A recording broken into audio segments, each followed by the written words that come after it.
Finally, i-unbox ko na rin yung pinakamurang diecast model na nakuha ko sa Green Hills. Welcome back everyone, unboxing time na naman tayo. Ito nga pala yung BMW i8 Liberty Walk na gawa ng Para 64. Mura ko lang to nakuha sa Hobby Stock Collectibles sa may Green Hills San Juan kasi naka 30% off sila. So from 700 pesos na original price, meron pa tong deduction na 210 pesos.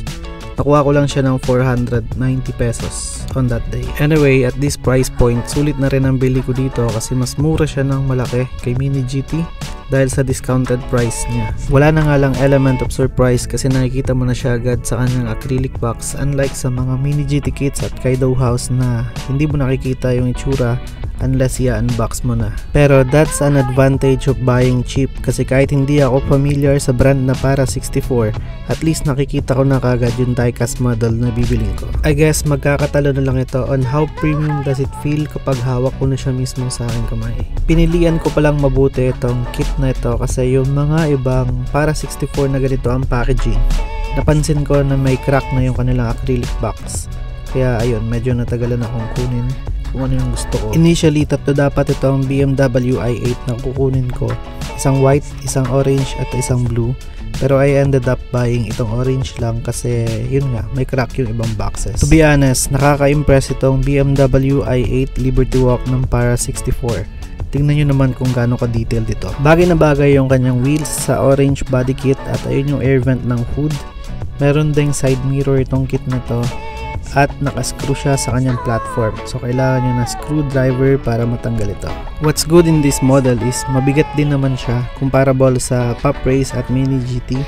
Hindi ko lang nagustuhan, wala masyadong detail yung ilalim ng model, pero okay na rin kasi rubber yung tires tsaka rolling naman yung wheels, kaya panalo na rin. Pag titignan mo nga lang ng malapitan, medyo maliit yung tires niya kaya may feeling na parang lumalagpas sa fender, pero I think kayang solusyonan nito ng tire swap.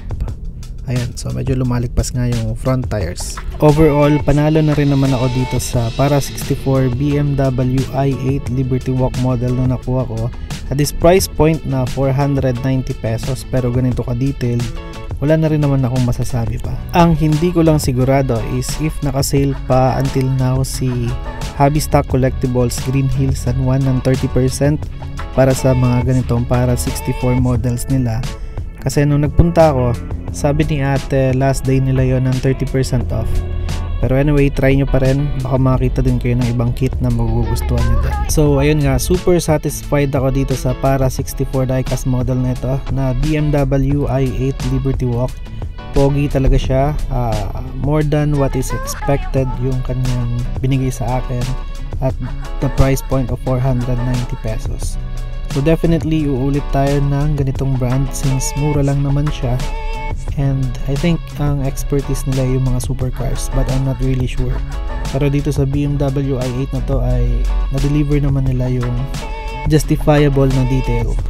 Salamat sa panonood at wag mo na rin kalimutan mag-subscribe sa aking YouTube channel. See you on our next video.